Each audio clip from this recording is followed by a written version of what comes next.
또 뵙게 됐습니다. 잘들 지내시죠?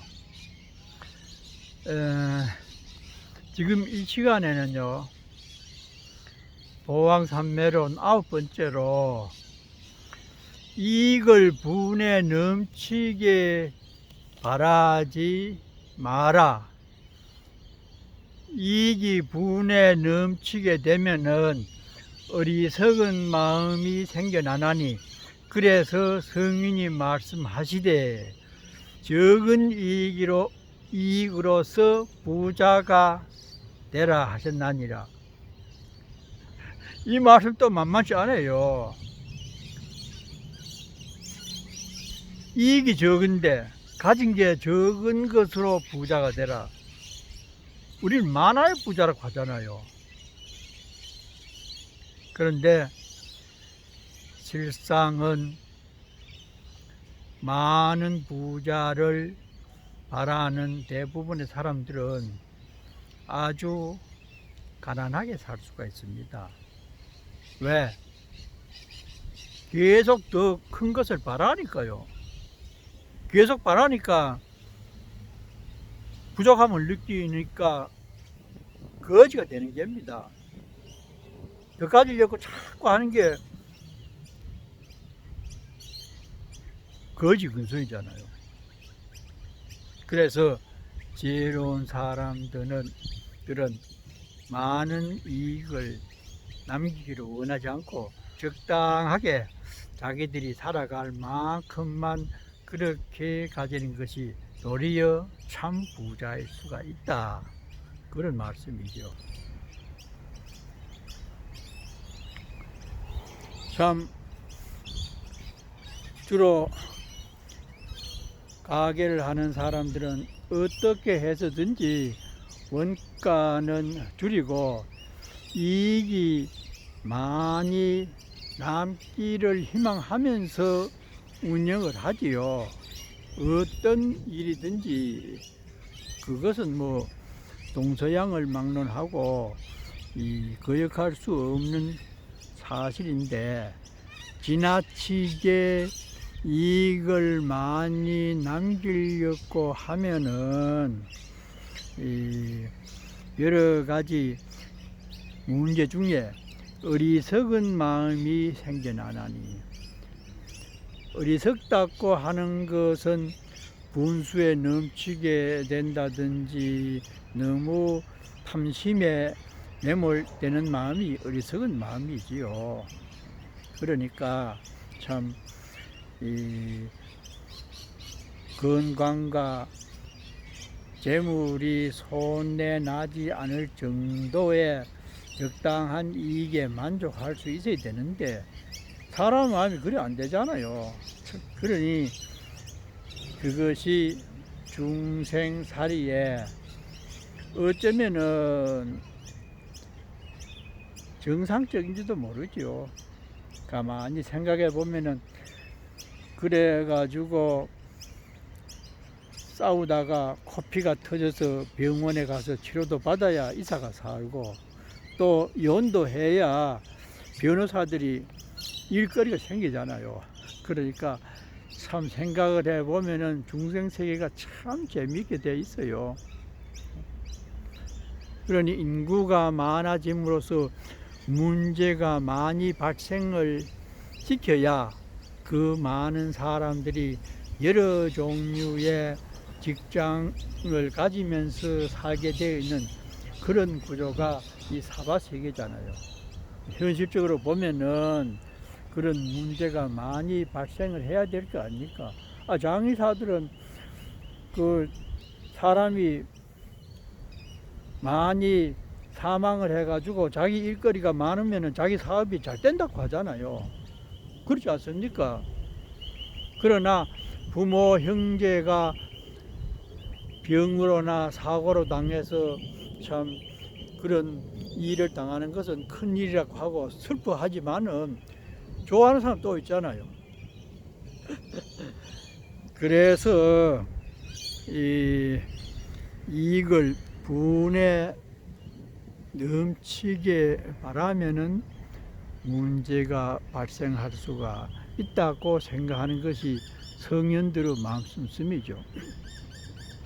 그전에 여기 오기 전에요, 통도사에 있을 때 들은 얘기인데, 교무스님한테 어떤 학생이 서울의 명문대학 3학년에 다니다가 대학을 그만두고 승려되려고 왔대요. 그래서 저래 오면은 흔히들 왜 출가를 하려고 하느냐 물어보거든요.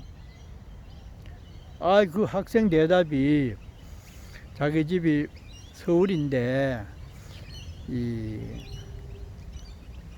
무슨 식품점 과자 같은 거 이런 그 슈퍼마켓인가 뭐 동네 가게를 하는데, 가끔 이제 토요일이나 일요일 어머니나 아버지 바쁘면은 자기가 이제 그 가게를 본대요. 같이 보기도 하고, 그 가게 같은 거 알려고 하면은 이제 같이 이렇게 한 공간에서 저렇게 일 보잖아요.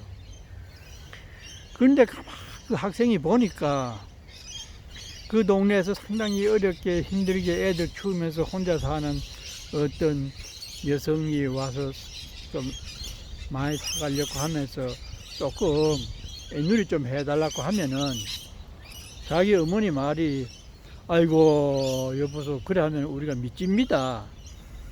그래는 못합니다. 이런데요. 그 학생은 대충 얼마에 들어와서 얼마에 나간다는 것을 알기 때문에 손해는 안 보는 가격인데도 어머니는 그렇게 매사에 거짓말을 하더랍니다. 그래서 그 학생이 절에도 다니고 뭐 대학생 그 불교 회에도 나가고 이래가 들은 것도 있기도 하고, 마음이 워낙 착해서인지 어머니가 그렇게 어렵게 사는 사람에게 조금 이익을 덜 남가도 되는데 믿진다고 거짓말을 하면서 적당한 가격을 자꾸 받고 있더래요. 그래가지고 그 학생이 어느 날에는 자기 어머니한테 자기 마음 속에 있는 말을 했답니다. 참 늘 보아오고 있는데 어머니가 좀 어렵게 사는 사람에게 약간 베풀어 주기도 하고, 그래 거짓말을 안 하면은 내가 마음이 참 편하겠는데 그런 말을 안 할 수 없습니까 이러더래요. 그러니까 그 엄마 하는 말이 있잖아요. 부모 아이고 야야 무슨 소리냐, 장사는 남아야 되고, 남아야 네 학비도 되고 책도 사주고 맛있는 것도 먹이고 할 수 있지, 장사라 하는 것은 이익을 남게 하는 게 장사가 아니냐, 그러니까 그런 것을 너무 신경 쓰지 마라 이러더래요.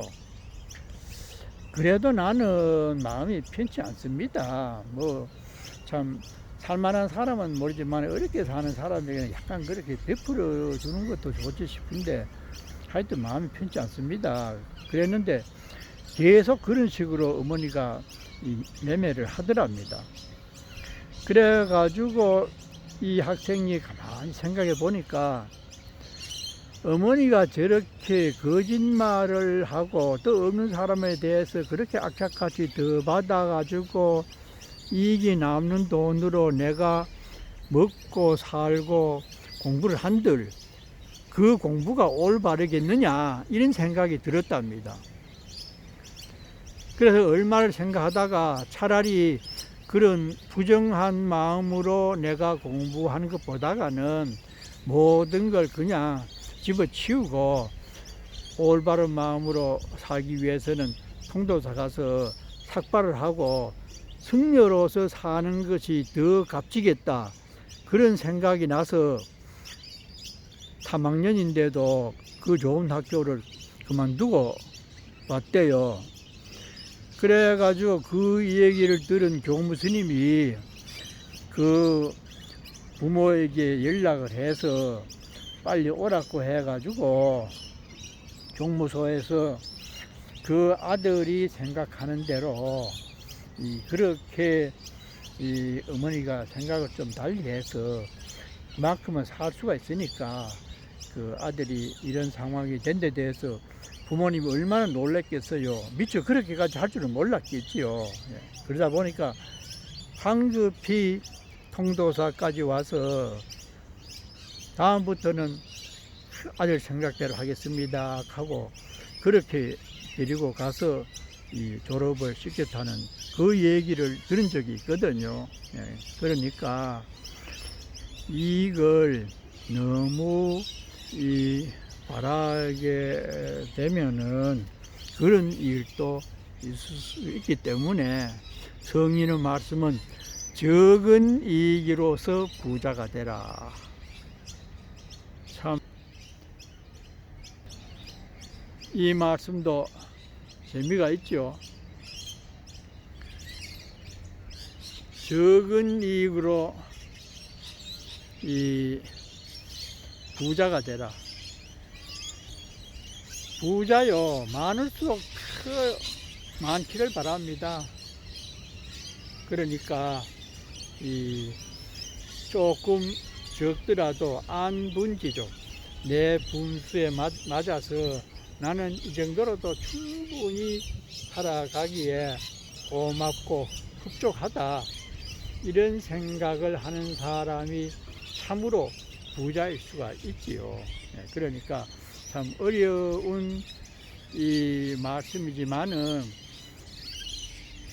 적은 이익으로서 만족하는 것이 결과적으로는 더 가지려고 그렇게 고심을 하고 밤잠을 안 자고 노력하는 사람보다는 더 마음 편하게 두 다리 뻗고 살 수가 있는데, 3층 집안에 금을 감추어 두고 캐비넷에 현금을 두둑이 쌓아놓은 사람은 담장에 철망을 하고 유리를 깔아서 다른 사람들이 못 넘어오게 하는 그 마음이 얼마나 불안하겠습니까? 두 다리 뻗고 살 수 있는 적게 가진 사람이 더 행복하다고 할 수가 있습니다. 그러니까 분수에 넘치게 너무 많이 가지려고 안 하는 게 아주 지혜로운 사람의 처신이죠. 잘 계십시오.